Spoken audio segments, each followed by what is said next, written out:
moments ago. We got a live report coming up. A police officer caught with his pants down in court, literally. I'm Jessica Dupnack, and we'll address or undress this story coming up. I'm meteorologist Rick Bloom. We saw another dry day today, but our next storm is developing south of us, and this will bring a bit of light rain tomorrow to the area. How about a full check of the weekend numbers just ahead? Working for you. Fox 2 News at 10 starts now. We begin tonight with breaking news. It's finally over after a 10-hour standoff in Livonia. Police have moved in and arrested a barricaded gunman. Good evening, everybody, and welcome to Fox 2 News at 10. I'm Roop Raj. And I'm Taryn Asher. Police say the suspect had opened fire on officers earlier in the day. Fox 2's Dave Kinchin is live tonight in Livonia after the arrest, watching it go down and just really minutes ago. And Dave, I mean, no one had heard from him for hours, so some was suspected he might not even be alive. Yeah, we had 2 crews on this. That's how long this has been going. We had a day side crew, now night side. This wrapped up moments ago. Let's get right to that video right now. Livonia's been on edge all day, really, since the 9 a.m. hour right now. What we can tell you is that suspect has been arrested peacefully after a very long ordeal here. He was seen walking out with hands up, and police have him in custody. This all taking place on Ann Arbor Trail near Parent. We'll take you back to 9:44 a.m. Police were called to do a welfare check and found a man inside who refused to cooperate, according to investigators. He then allegedly fired 1 or 2 shots at police, who then called SWAT. We're told the suspect is 35 years old and was inside the condo at Ann Arbor Trail and Rouge Bluff Court. In this area, police blocking off the street from Parent to Russell. Now, let's go to some sound we just got from a neighbor who lives 3 blocks from there. He says he was incredibly shocked, like so many people. Listen in. There's a lot going on here. Both my daughters coming off the school bus, so I'm worried about being in the neighborhood with this going on. I turned down the road. The whole road's closed. I'm like, oh my gosh, what's going on here? I come down. Before I know it, there's an active shooter. I mean, literally 3 blocks from my house. So it was scary. I've stood here for the last, I don't know, I got here at 2:30, so the last 6-8 hours, right? Watching the whole thing. I hope the gentleman comes out. I hope he comes out okay. I hope the best for him. But I'm glad the neighborhood's safe. I'm glad my kids can go on and off the bus again and be okay. Yeah, law enforcement surrounding that house with rifles for hours now. We do know, according to our police sources, the suspect is known to police. There's been contact at that place before with this individual before. There have been other police calls to that house. We're told that he lives in a townhouse with his grandparents who were not home at least most of or all of that time, according to what our sources are telling us. Again, this is still an active scene. Police of this area blocked off. Still, people have been driving by wanting to get closer or into their houses, but officers are saying it's still an active crime scene, so people can't get back to their homes close to the scene just yet. We'll have a full update again as we hope to get more info on this tonight on The Edge. For now, reporting live in Livonia, Dave Kinchin, Fox 2 News. Dave, how did they eventually get him out? We know at one point they were trying to smoke him out. They didn't even know where he was, perhaps in the house. Did they end up using, they have the dog robots, other sort of mechanisms? What did they do? Yeah, it was really a combination of things. It was coordinated communication. Certainly, a lot of that, encrypted, as a lot of jurisdictions are. But really, it was just close coordination. That was the main thing in making this happen. It was just really great police work. Okay, thanks, Dave.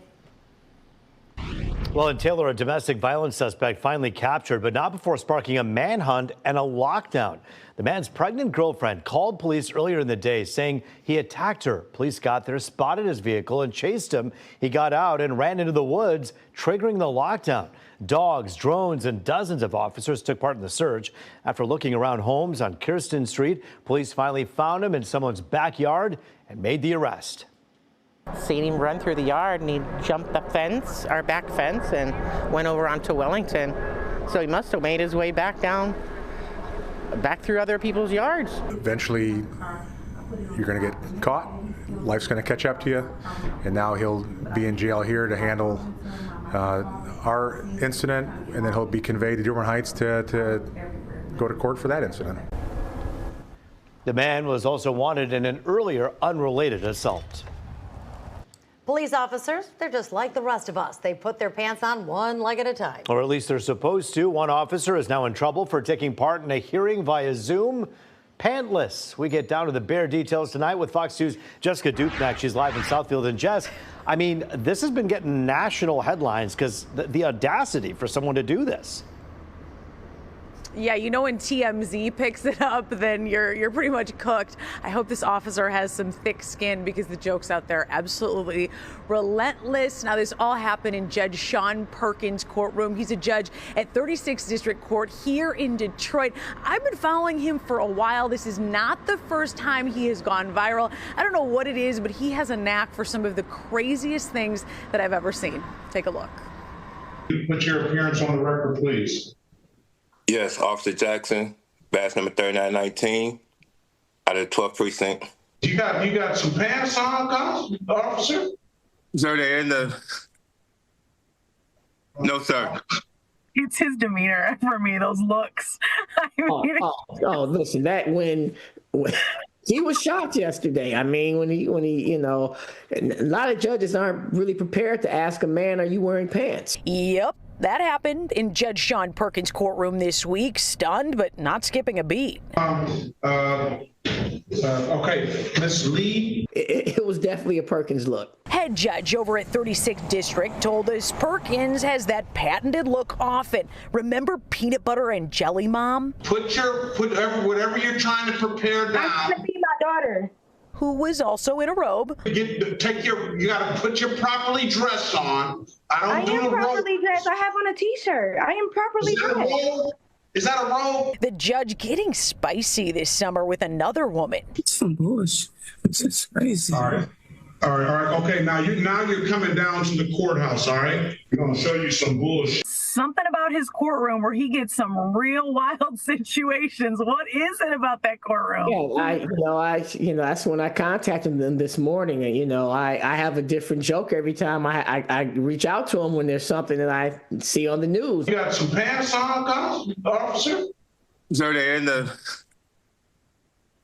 No, sir. The Detroit police officer quickly changed the angle and the case went on.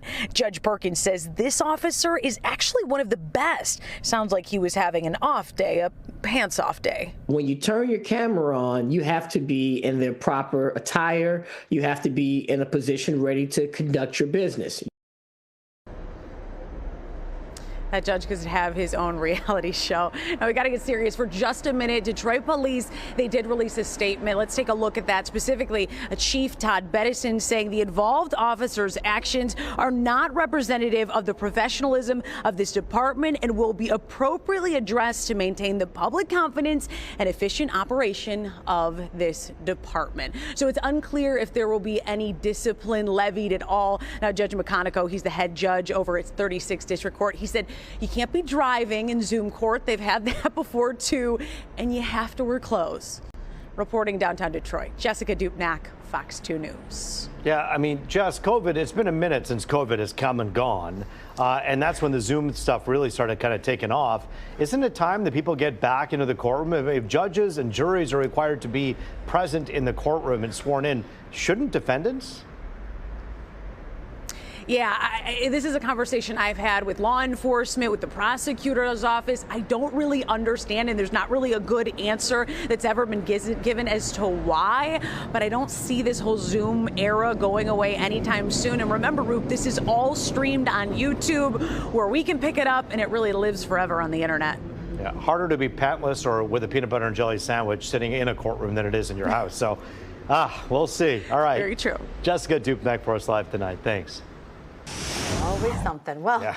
Talking about our weather now that we could see a bit of a soggy and chilly start to our Thursday. Yeah, right? Weather Authority Rich Luderman has his eyes on the sky. And Rich, you got that system right there that you're looking at, huh? There's a lot of green to our south. That's the rain that's down along the Ohio River, southern Indiana, southern Ohio, as far north as Columbus. There's some light rain around Pittsburgh as well. This system is running into dry air as it's moving north. So, yes, Eventually, close to daybreak, we will see some light rain showers develop, but we are not expecting anything heavy tomorrow. Still not all that cold out there. 48 for us, 44 in Lansing. A bit cooler up there in the thumb. Let me show you some live pictures from Cincinnati along the Ohio River. They're dealing with the rain. 46 degrees in Cincy right now. For us, thickening clouds. There could be a few sprinkles showing up close to daybreak, but tomorrow will feature some light showers with a breeze. And there's your Friday forecast for trick-or-treaters. Breezy at times, but mostly dry. How about a check of the weekend numbers, Taryn, coming up in 15. Thanks, Rich. Well, Zingerman's, the food company out of Ann Arbor, recalling candy bars tonight. This just 2 days before Halloween. The company pulling the snacks due to undeclared allergens. Peanut Butter Crush full-size bars may contain cashews. Its Cashew Cow full-size bars may have peanuts. Zingerman says this issue is the result of a temporary breakdown in its production and packaging process. The FDA says the company has taken steps now to make sure this problem has been resolved. Up next, as the government shutdown rolls on, the implications are getting worse. We sit down with Oakland University professor Dave Dulio telling us who's next to be impacted.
Well, the government shutdown about to hit home for tens of millions of Americans. On Saturday, SNAP benefits could be cut off and are expected to be cut off. 42 million Americans receive it, including 13% of the population in Michigan. Meanwhile, in Washington, it's day 29 of the shutdown, and lawmakers are as dug in now as they were on day one. Republicans demanding Democrats compromise. Democrats demanding more Obamacare subsidies. Staring down the barrel at two crises at once, a health care crisis and a hunger crisis, and both are caused by one man, Donald Trump. We need 5 Democrat senators to pull their heads out of their ass and go work for the United States of America. Some federal workers are showing up for their jobs but not getting paid, and Republican leaders say President Donald Trump is willing to sit down with Democrats next week to discuss health care, but only if they first vote to reopen the government.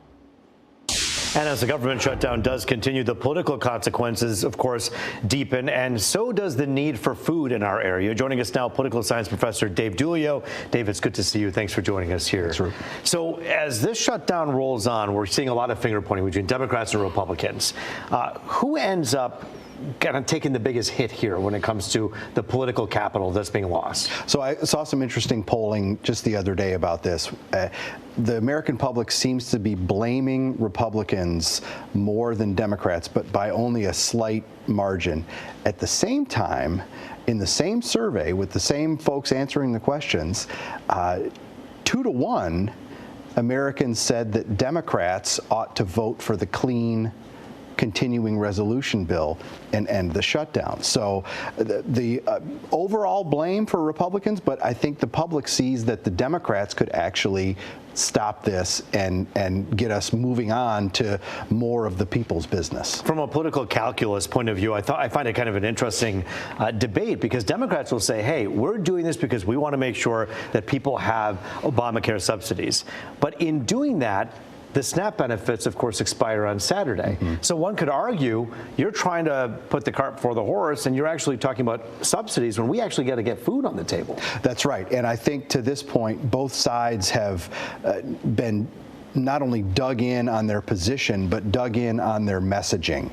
And we're starting to see it turn, I think, a little bit, but I think the rubber's really going to hit the road here when these SNAP benefits run out, as you mentioned, on the weekend, and folks that are expecting and needing assistance don't get it. I also think we saw a ground stop at the Newark airport today.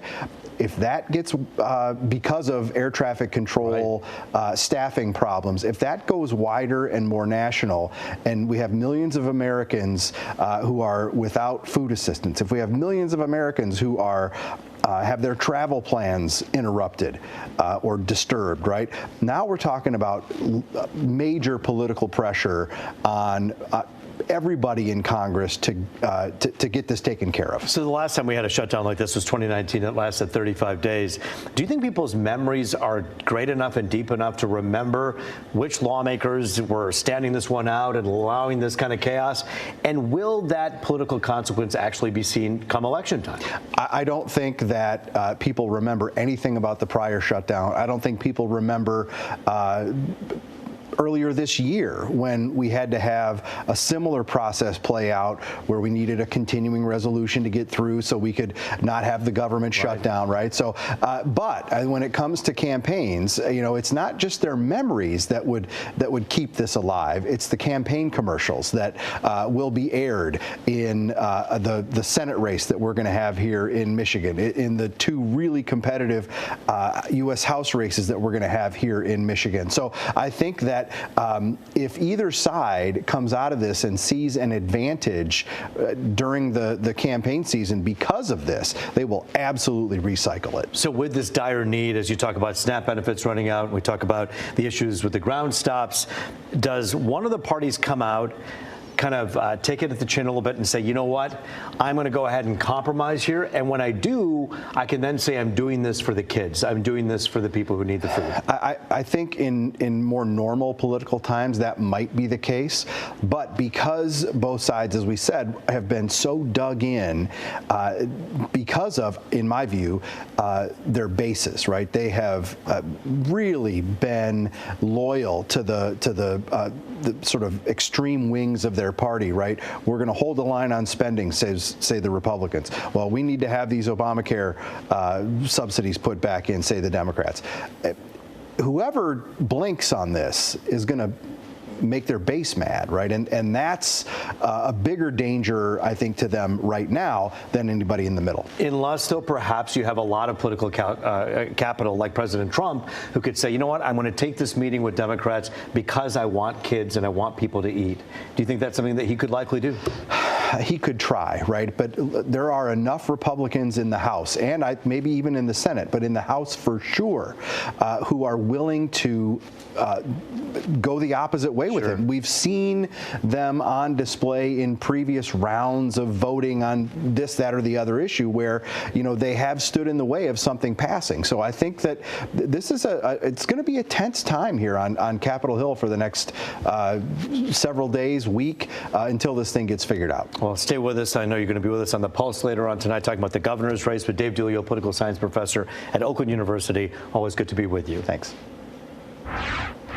Well, up next, recovery efforts are underway across the Caribbean after Hurricane Melissa devastates parts of Jamaica, Cuba, and Haiti.